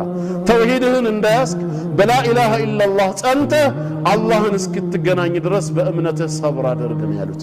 የዱንያ ጥቅም ተወጋጅ ነው፣ አይቀርም። አላህ ከጻፈልን እድሜ አንድ ቀን ሊጨምርልን አይችልም። አላህ ከጻፈልን ሪዝቅ አንድ ጉርሻ ወደኛ አያመጣም። ብንስገበገብ እነሱ ጋር ያለውን ጥቅም ብንፈልግም መጀመሪያውኑ እድሜያችንም ሲሳያችንም ቀድሞ ተጽፏል። ረሱል አለይሂ ሰላቱ ወሰላም ኢነ ሩሐል ቁዱስ ይላሉ። ቅዱሱ መንፈስ ጅብሪል አለይሂ ሰላም ነፈተ ፊ ሩዒ በልቦናዬ ላይ እፍ አለብኝ አሳወቀኝ አሉ። ምን ብሎ አሳወቃቸው? አነሁ ለን ተሙተ ነፍሱን ማንኛይቷም ነፍስ በፍጹም አትሞትም፣ ሙስሊምም ሆነች ካፊር፣ ሐታ ተስተክሚለ ሪዝቀሃ ወአጀለሃ አላህ አስቀድሞ በእናቷ ማህፀን እያለች የጻፈላትን ሲሳዩዋንና ምድራዊ ቆይታዋን እስክትሞላ እስክታጠናቅቅ ድረስ አንዲትም ነፍስ አትሞትም መባልን ተነገረኛል። አላህ ላንተ ብሎ የጻፈውን ሪዝቅ ማንም ሊወስደው አይችልም። አላህ ላንተ የጻፈውን እድሜ ማንም አይኖረውም። ያልተጻፈልህን ሪዝቅና ያልተጻፈውን እድሜም ልትኖረው አትችልም። ጉዳዩ ያ ከሆነ ሰዎች ለምንድነው ለጥቅም ብለው ዲናቸውን የሚቀይሩት? ያ ጥቅም በአዘል ያልተጻፈ ከሆነ አያገኙትም እኮ እምነታቸውን ስለቀየሩ። ምክንያቱም አንድ በእናታችን ማህፀን እያለ ሲሳያችንም አጀላችንም ተጽፏል፣ ተወስኗል። ከዛ ከተጻፈ ውጪ ምንም የሚጨምር የሚቀንስ ነገር ከሌለ ዱንያ ጥቅም ለማግኘት ብለው ሰዎች እምነታቸውን የሚሸጡ ሰዎች እንዴት ሊሆን ይችላል? አላህ ከተቆጥቶባቸው አጀላቸውን ቢያሳጥረውና በዛው ቢገላቸው ምንም ያገኙት ጥቅም የለም፣ አኺራቸው ተበላሸ እንጂ። ሰው እንዴት ነው ጀነቱን በጀሃነም የሚቀይረው ለጥቅም ብሎ? እስከ መቼ አናውቅም። አይ መጀመሪያ ገንዘቡ ይምጣ በእጃችን ከገባ በኋላ ተመልሰን ወደ ዲናችን እንመጣለን ብሎ የሚታለል ሰው አለ። እስልምና እኮ በእኛ እጅ እኮ ያለ አይደለም፣ አላህ ዘንድ ነው ያለው። ተውፊቅ ነው እሱ በራህመቱ የሰጠንን። እኛ ለጥቅም ብለን ከቀየር ነው በኋላ የሆነ ጊዜ ተመልሰን እንወስደዋለን የምንለው እኮ የግል ንብረታችን አይደለም። አላህ በዛው ልባችንን ቢዘጋውስ? ኢብኑል ቀይም ረሂመሁላህ የሚናገሩት አንድ ነገር አለ። በግብፅ ሀገር ላይ ሙአዚን የነበረ ድምፁ እጅግ በጣም የሚያምር የሆነ ሰው እንደተለመደው አዛን ለማለት በቆጥ ላይ ወጣ። ማይክራፎን የሚባል ነገር የለም። ቆሞ አዛን እንዳይም ገፉሩር ረሂም ነው ግን ሸዲዱ ለኢቃብ ነው የሚለውን ማስታወስ ነበረ። ከዛ ያንን አላት። እሺ ወደ እምነቴማ ከመጣህ ምን ችግር አለ አለችው። ለሷ ብሎ ከፈረ። ቤተሰቦቹም ዳሩለት። ኃይለኛ ድግስ ተካሄደ። አላህ ሪዝቁን የጻፈላቸው ሰዎች መተው በልተው ተመለሱ። እሱ ደግሞ ከሷ ማግኘት የፈለገውን ነገር ወደ ማታ ከላይ ቆጥ ላይ ሆና ቁጭ ብላ ስትጠብቀው ያንን ለማግኘት አንድ ሁለት እያለ በቆጡ ወጣ። መጨረሻ ላይ ደርሶ እግሩን ሲያሳልፍ መርገጫው ላይ ተንሸራተታሉ። ሲያንሸራተተው መሬት ላይ ወርዶ በአፍጢሙ ተተከለ። በዛው ዱንያን ለቆ ሄደ፣ ሞተ። ወደ እስልምናውም አልተመለሰም። ከሷ የሚፈልገውንም ነገር አላገኘም። አላህ ከተቆጣበት ሁለቱንም ይከለክለዋል። ምክንያቱም ይህ ሰው የመረጠው ምርጫ አላህን የሚያስቆጣ ነገር ነው። ለስሜቱ ብሎ አላህን መካድ ምን ማለት ነው? ስለዚህ ዛሬም የአክፍሮት ኃይላቶች በደካማ ጎናችን ገብተው እኛ ኤንጂኦ ስለሌለን ብዙ የእርዳታ ተቋሞች ባለመኖሩ ምክንያት እነሱ ይገቡና ያንን ይመሰሩትና ልጆቻችንን ወይ እኛን በችግራችን ገብተው ይረዱንና እምነታችንን በገንዘብ ሊቀይሩ ይፈልጋሉ። የትኛውም አይነት ስቃይ ቢደርስብን ዲናችንን በፍጹም መቀየር የለብንም። ጀነት ነው በእስልምና የምናገኘው፣ በዛኛው ግን ጀሃነም እንጂ ሌላ ምንም የምናተርፈው ነገር የለም። ስንት ዓመት እንደምንኖር ለማናውቀው ነገር ምን ብለን እንቀይረዋለን? ከዚህ በኋላ አንተ ምን ያህል ቀን ትኖራለህ እንኳን ብትባል እርግጠኛ ሆነህ ምን የምትናገረው ነገር አለ? መሞቱን እርግጠኛ ሆነን የሞተ ሰው መቼ ሰምተን እናውቃለን?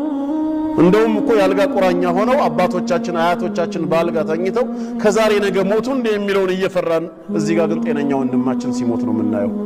አኺረት ዘማን ላይ ደግሞ መውቱል ፉጃአ ድንገተኛ ሞት ይበዛል ብለዋል ረሱል ሰለላሁ ዐለይሂ ወሰለም። እንደዚህ አይነት ነገር ካለ የኛ ሞትም ነገር ሊሆን ስለሚችል እስልምናችንን በልባችን አምነን መያዝ አለብን። በምንም አይነት መልኩ በጥቅም ልንቀይረው አይገባም። ያንዳንድ ሰው ዜና ሲነገርማ በመጣላታቸው በመጋጫታቸው ምክንያት ሃይማኖቱን ሁሉ የሚቀይራለ ተብሏል። መጀመሪያ ለጓደኛው ብሎ ነው እንደያዘው ዲኑን የሚቀይረው ስለተጣላ ስለተጋጨ። ስለዚህኛ እስልምናን አምነን የተቀበልነው ጀነት እንገባበታለን፣ የዘላለም ህይወት እናገኛለን፣ ዘላለም በጀነት ውስጥ ደስተኛ ሆነን እንኖራለን ብለን ከልብ እርግጠኛ ሆነን ነው። ይሄንን የቂን ብሎ ያመነ ሙስሊም እንዴት የዱንያ ኒዕማ ይቀይረዋል? አይደለም ይሄ በወር ጥቂት ሺህ ብር ይቅርና የዓለም ሀብት ራሱ ቢሰጠውስ ምን ይጠቅማል? አላህ ምንድነው የሚለው? የቁል ላሁ ተዓላ ሊአህወኒ አህሊ ናሪ ዓዛበን፣ በጀሃነም እሳት ውስጥ ዝቅተኛውን ቅጣት ለሚቀጣው ሰው ይለዋል ነገ የውሙል ቂያማ። ዱንያና አምሳያዎቿ ጸጋዎቿ ሁሉ ላንተ ቢሰጥህ አኩንተ ተፍተዲ ቢህ፣ ይህንን ቤዛ ከፍለህ ከዚህ እሳት ትወጣ ነበር? በቃ ዱንያው ይቅርብኝ ሙሉ ሀብቱ ልክፈልና ልውጣትል ነበር ሲለው አዎ ጌታዬ ሆይ ይላል። ከዚህ እሳትማ የዱንያ ሙሉ ኒዕማ ቢሰጠኝ እንዴት ከፍዬ አልድንም ሲለው አላህ ምን አለው?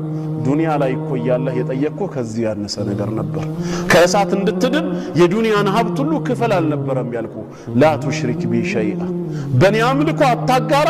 እኔ ብቻዬን እንደፈጠርኩ ብቻዬን ሲሳይ እንደሰጠሁ ብቻዬን እያመለከኝ ተገዝተኸኝ በተውሂድህ ላይ ጸንተህ ሙት ብቻ ነበር ያልኩ። ፈአበይተ ኢላ ሽርክ፣ ማጋራትን እንጂ እምቢ አልክ ይሄው ዛሬ ጀዛህ ነው ይለዋል ስለዚህ ዛሬ ለዱንያ ጥቅም ብሎ እምነቱን በክህደት የሚሰጥ የሚለውጥ ሙናፊቅ የሆነ ሰው ወይ ወደ ኩፍር ወደ ኢርቲዳድ የሚመለስ ሙርተድ የሆነ ሰው አላህ ተቆጥቶ ዳግም እንዳይመለስ በሩን ከዘጋበት አኺራ ላይ እድሜ ልኩን በጸጸት በቃጠሎ ነው የሚያሳልፈው ተመልሶ እንኳን እድል አይሰጠውም ግን እስካሁን አላህ ዝም ያለን እኛም ንጹህ ስለሆነን ሳይሆን እየታገሰን ነው ይሄ እድል ነገር ከማለቁ በፊት ዛሬ መጠቀም አለብን ለእስልምናችን እንሞታለን የሚል ውሳኔ ከውስጣችን ለአላህ ማሳየት አለብን የትኛውም አይነት ስቃይ ቢደርስብን ለምን የፈላ ዘይት ውስጥ አንቀቀልም ለምን እንደ ክትፎ ስጋ ሰውነታችን ለምን አይከታተፍም የፈለገ ዱቄት ይደረግ እስልምናዬን አለቅም የሚል ውሳኔ ለአላህ መስጠት አለብን እሱ ደግሞ እንዲያግዘን በፈተና ወቅት እንዳንንሸራተት ዱዓ ማድረግ አለብን ስለ ዱንያ ብዙ ጊዜ ዱዓ እናረጋለን ታመን ከሆነ ጤናውን አላህ እንዲሰጠን ደህይተን ከሆነ አላህ እንዲያከብረን ሰላም በሌለበት አካባቢ ከሆነ ያለነው ያ ረቢ ሰላሙን አምጣልን አገራችንን ሰላም አድርገው ጦርነቱን አብርደው ይያለን ዱዓ እንደምናረጋው እስልምናም የበለጠ ሊያሳስበን ይገባል ያ ረቢ ሙስሊም አድርገህ ግደለኝ ሌላውንስ ችግር ያልፋላ ተቋቋመዋለህ የትላንቱ ረሃብ ሁሌ ካንተ ጋር ይኖራል አይኖርም እኮ ትላንት ረሃብ ከነበር ዛሬ ጥጋብ ይኖራል ትላንት ዋጥም ከነበር ዛሬ ጠጥተ ተረካ ይሆናል ትላንት ማጣት ከነበር ዛሬ ማግኘት አለ ትላንት ታመ በበሽታ ተሰቃይተ ከሆነ ዛሬ እኮ ጤናው ሊመጣ ይችላል ተቀያሪ ናቸው ዘለቄታ የለውም ግን አላህን ከደን ከሄድንስ ስቃዩ መቼ ነው የሚቀላቀለው መቼም አይላቀቀንም በቃ በቀብርም በአኺራም እድሜ ልክ ስቃይ ነው የሚሆነው የካፊሮች ማለት ነው እኛ ከነሱ እንዳንሆን አላህ በሰጠን እድል በፍጹም በእስልምናችን መደራደር የለም ሌሎች ወንጀሎች እንኳን ቢያንስ ተስፋ አላቸው ተውበትም እናረጋለን መልካም ስራ ከሰራን ሊያሳብሱልን ይችላሉ ካልሆነ እንኳን አላህ ይጠብቀን እንጂ መቀጣት እንኳን ግድ ከሆነ እንደ ወንጀሉ ተቀተል ልንድን እንችላለን እስልምና የሌለው ሰው ግን ምንድነው ጀዛው ሲባል ዘላለም በጀሃነም እሳት መሰቃየት ነው ዝም ብለን አንዳንድ ጊዜ ብናስበው አላህ ከሳት ይጠብቀን ራሳችንን በእሳት ሰዎች ቦታ አድርገን ብናስበው ስቃዩን ፊሊንጉን ምንሰማው እንዴት ነው ምንችለው ደሞ ነብያችን ሰለላሁ ዐለይሂ ወሰለም የአላህ እሳት ከዱንያ እሳታችሁ 7 እጥፍ ነው ብለው እየነገሩን ነው የዱንያውን እሳት አይደለም የዱንያውን ሻወር ቤት ገና እንደከፈትነው ሙቅ ሆነ ወዲያው ዘለን አይደል የምንወጣው ማን ተቋቁሞት ይችላል ያንን አቃጣይ ውሃ እሳት ከሆነስ የዱንያው የአኺራው ሲወጣል እሱ ነው የሚያስጨንቀ አይፎን 11 ከሆነ አይፎን 12 መቼ ነው የሚወጣው ተውበት መቼ አፕዴት ይደረጋል ኸይር ስራችን መቼ ይጨምራል ሀቲማችን እንዲስተካከል ምን ማድረግ አለበት አላህ ከቁጣው አትርፎ ከእሳት አድኖ ጀነት እንዲከተን ምን እናድርግ የለም ሰሃባዎች ግን ረሱላህ ሰለላሁ ዐለይሂ ወሰለም ጋር ሲመጡ ምንድነው የሚሉት ያ ረሱላህ ሰለላሁ ዐለይሂ ወሰለም ዱለኒ ዐላ ዐመልን ኢዛ ዐሚልቱሁ አላህና ሰው የሚወደኝ ወይም አኽቢርኒ ቢዐመልን يدخلني الجنة ويباعدني عن النار እያሉ ይሄን ጥያቄ ነው የሚጠይቁት እኛም ይሄ መሆን አለበት ለምን መሄዳችን አይቀርም እንደውም አሁን ሲታይ በተለይ ወቅቱ ዱንያ የሚመርበት እንጂ የሚጣፍጥበት ጊዜ አይደለም ትላንት ትንሽ ጣፋጭ ትመስል ነበር ዛሬ ግን በየቦታው ጦርነት እንደሚበዛ ታያላችሁ የዘር ጦርነት አለ የፖለቲካ ጦርነት አለ በእምነት በየአካባቢው ግጭት አለ ይሄ ጦርነት እየተባባሰ ከመጣ ባለስልጣኖችም ሚናቸውን ስተው ማለት ነው ለጥቅማቸው ለስልጣናቸው ሲሉ አንዱን ጎሳ ከሌላው ያጣሉ ጦርነት በየአካባቢው ከተሰማ ሰው ህይወት ምን ብሎ ነው የሚጣፍጠኛል ቢለው እንደውም አኺረት ዘማን መሆኑን አውቆ ወደ ዲን ልቡን የሚያዞርበት ጊዜ አሁን ነው ተታለለ እንኳን እንዳይባል የሚያስደስት ምንም ነገር የለም እምንሰማው ነገር ሁሉ በየቦታው ምንም ባላጠፉት ጥፋት ንጹሃኖች በእነንተና ተገደሉ ተጨፈጨፉ ከአምቡላንስ አውርደው ረሸኗቸው እንዲህ ያደረጓቸው አንዷን ሴት ለ20 ለ30 ደፈሯት የሚል ዜና ብቻ ነው የምንሰማው ይሄን የሰማ ጆሮ ሐቂቃ ህይወት ይጣፍጠዋል በአሁኑ ሰዓት ምንዋን ነው እስቲምታዕ የሚያደርገው ምንም እኮ ደስ የሚል ነገር በአሁኑ ሰዓት በተለይ የለም ረሱል ሰለላሁ ዐለይሂ ወሰለም እንዲህ አይነት ፊትና በሚበዛበት ጊዜ የሙሩ ረጁሉ ቢቀብሪ አኺሂ ያሉ ሰውየው በወንድሙ መቃብር ያልፋል አሉ አባቶቻችን በወንድሞቻቸው መቃብር ሲያልፉ ምን ይሉ ነበር አላህ ይዘንልህ ቀብርህን ያስፋልህ ነው አይደለም ያ ዘመን ላይ ግን ረሱል ሰለላሁ ዐለይሂ ወሰለም ያሉት አላህ ይዘንልህ ይለዋል አይደለም ያ ለይተኒ መካነክ ምን ነው ባንተ ቦታ የተቀበርኩት እኔ በሆንኩኝ ነው የሚለው ከፈተና መብዛቱ የተነሳ በወንድሙ መቃብር ያልፍና ባንተ ቦታ ያለሁት ምን ነው እኔ በሆንኩ ይላል አንተ እኮ ሰላም ላይ ነህ ነው የሚለው እኔ ከሞት በባሰ ህይወት ውስጥ ነው ያለሁት ካፈር በላይ በሆነም እንዲህ አይነት ፊትና ራሱ ገና ይመጣል ሰውየው ይገለዋል አሉ አንዱ لا يدري القاتل لما قتل ولا المقتول لما قتل ገዳይ ለምን እንደሚገድል ማያውቅበት ሟች ለምን እንደሚገደል ማያውቅበት ዘመን ይመጣል እያየነው የትላንቱማ ወንጀሉን አምኖ ወንጀሉ እንደሚያስገድለው አረጋግጦ ወሲያም ካለው ለቤተሰቡ የወሲያ እድል ተሰጥቶት ከዛ በኋላ የሚገደልም ከሆነ በሰይፍ ይገደላል፣ የሚሰቀልም ከሆነ ይሰቀላል። ገዳይም ለምን እንደሚገለው ያውቃል። ቃዲ ነው ወይ ደግሞ ትእዛዝ አስፈጻሚ ነው። ዛሬ ግን ገዳይ ለምን እንደሚገድል አያውቅም። ትእዛዝ ነው፣ ዝም ብሎ መግደል ነው። ሟች በየትኛው ወንጀሉ እንደሚሞት አያውቅም። መገደል ነው በየቦታው። እንዲህ አይነት ነገር በጣም እየበዛ ሙስሊም ከሙስሊም ጋር ደግሞ ሲሆን የከፋ ሰው እንዴት ሙስሊም ወንድሙን ይገላል? ነቢያችን ሰለላሁ ዐለይሂ ወሰለም ኢዘ ቅተተለ ልሙስሊመይን ቢሰይፈይሂማ ፈልቃቲሉ ወልመቅቱሉ ፊናር እኮ ነው ያሉት። ይሄን ሐዲስ የሰማ ሙስሊም እንዴት ጨክኖ በሙስሊም ወንድሙ ላይ ሰይፍ ይመዛል? እንደው ከፈለገ ይግደለው መዝሉም ሆኖ ይሙት እንጂ እንዴት ብሎ ይገላል? ሁለት ሙስሊሞች ሰይፍን ከተማዘዙ ሰይፍ የዘመኑ መሳሪያ ስለሆነ ነው። ዛሬ ኮልትም በለው ምንም በለው ለግድያ የሚያበቃን ነገር ማለት ነው። ከተማዘዙ ገዳዩም ተገዳዩም የእሳት ነው አሉ። ሰሃባዎች ግራ ገብቷቸዋል። አንደኛው አልገባቸውም። በእስልምና ደግሞ አትጠይቅ ትቀሰፋለህ የሚባል ነገር የለምና በግልጽ ጠየቁ። ያ ረሱላላህ ሰለላሁ ዐለይሂ ወሰለም هذا القاتل فما بال المقتول አሉ። ይሄስ ገዳይ ነው፣ ነፍስ ስላጠፋ ጀዛኡ እሳት ይሁን ይግባሉ። ተገዳይ በዱንያም ህይወቱን አጥቶ እንደገና በአኺራ ተመልሶ ጀሃነም ለምንድን ነው የሚገባው ብሎ ሲጠይቁ ምን አሉ እሳቸው? ኢነሁ ካነ ሐሪሰን ዐላ ቀትሊ አኺሂ ወንድሙ ቀደመው አሸነፈው እንጂ እሱም እኮ ሰይፉን ይዞ የተነሳው ሊከላከለው ሊሮጥ አይደለም፣ ሊገለው ነበር ወደ ሜዳው የገባው። ግን ያ አሸነፈው ቀደመው። ይሄ በተግባሩ ይሄ በንያው ሁለቱም ምንን አገኙ ማለት ነው? ጀዛአን አገኙ። ዛሬ በዱንያ ጉዳይ ልንጣላ እንችላለን ወይ በሆነ በዘር ጉዳይ። በላ ኢላሃ ኢላላህ ያመነ ወንድምህ ላይ ግን እንዴት መሳሪያ ታወጣለህ አስችሎ? ነገ ዕጣ ፈንታህ ምንድነው? በተለይ ደግሞ ጥፋት የሌለበትን ከሆነ መን ቀተለ ሙእሚናን ሙተዓሚደን ፈጀዛኡሁ ጀሃነመ ኻሊደን ፊሃ ነው የሚለው። ዑለማዎቹ ግን ሁሉዱን ለሁለት ተከፈሉበት እንጂ አበደል አበዲን የሚሉ አሉ። ልክ እንደ ካፊር እንደ ሙሽሪክ ሁሌ ይዘወትራል የሚሉ አሉ። አይ ዘመነን ጠዊል ማለት ነው፣ ለረጅም ዘመን ይሰቃይና ይወጣል የሚሉም አሉ። ለአንድስ ቀን ቢሆን የፈለገ ቢሆን እንኳን መዝሉም ሆነ ብትገደል ይሻላል ወንድምህን ከምትገድለው። መግደልህ እሳት ነው፣ መገደልህ ግን ጀነት ነው ላንተ። ብትገደልም ደግሞ ያለ ቀናት ሞትማ ይሄንንም ማመን አለብን። ወማ ካነ ሊነፍሲን አን ተሙተ ኢላ ቢኢዝኒላህ ኪታበን ሙአጀላ ብሏል። ያለ እኔ ፍርድ የምትሞት ነፍስ የለችም፣ ጊዜዋ ተጽፎ የተወሰነ ነው ነው የሚለው። አላህ የጻፈውን ጊዜ እኔ መጥቼ ላሳጥርብህ እችላለሁ እንዴ? ብቻለማ ሙሽሪኮች በተሳካላቸው ነበር። መልእክተኛው ለምን አይገሉም ነበር? ግን አላህ በሳቸው በነሱ እጅ እንዲሞቱ አልፈቀደማ። ስላልፈቀደ አዳናቸው ማለት ነው። ስለዚህ እኛም ዛሬ እንደዚህ አይነት ፊትና የበዛበት ዘመን ላይ ካልየን ፊታችንን ወደ አኺራ እናዙር። በቃ የተባለው ነገር ሁሉ እየተፈጸመ ነው። ከዚህ በኋላ ዱንያ ምንም የሚያሳስት ቀልብን የምትቆጣጠር ምንም ኸይር ነገር የላትም። ኑሮም ተወዶ እያየነው ነው። እንደ ትላንቱ አይደለም። ብርህ አካውንትህ ከ1,000 ሚሊዮን ቢገባም ምንም እስቲምታዕ አታደርግበትም። ቀዳዳው በዛው መልኩ አብሮ ነው የሚመጣብህ። ሰው ሁሉ ስለ ኑሮ መወደድ ነው የሚያወራው። እንትን ተወደደ፣ ነዳጅ ጨመረ፣ ብርቱካን 100 ብር ገባ፣ 50 ብር የነበረው ሁሉም ሰው በኑሮ ጉዳይ ነው። ወንጀላችን ጨመረ፣ ኸይር ስራችን ቀነሰ፣ ወደ ሞት እየተጠጋን ነው፣ አኺራ ወደኛ እየመጣ ነው። እረ ምን ይሻለናል የሚል ግን የለም፣ ጠፍቷል። አሁንም የጥቂቶች ስራ ነው። እንተዋወስ ወንድሞች፣ ምከረን፣ እንመካከር እንባል። አላህ ሙስሊም አድርጎ እንደፈጠረን ሙስሊም አድርጎ ይግደለን። ቢስሚላህ አልሐምዱሊላህ ወሰላቱ ወሰላሙ ዐላ ረሱሊላህ ሰለላሁ ዐለይሂ ወሰለም።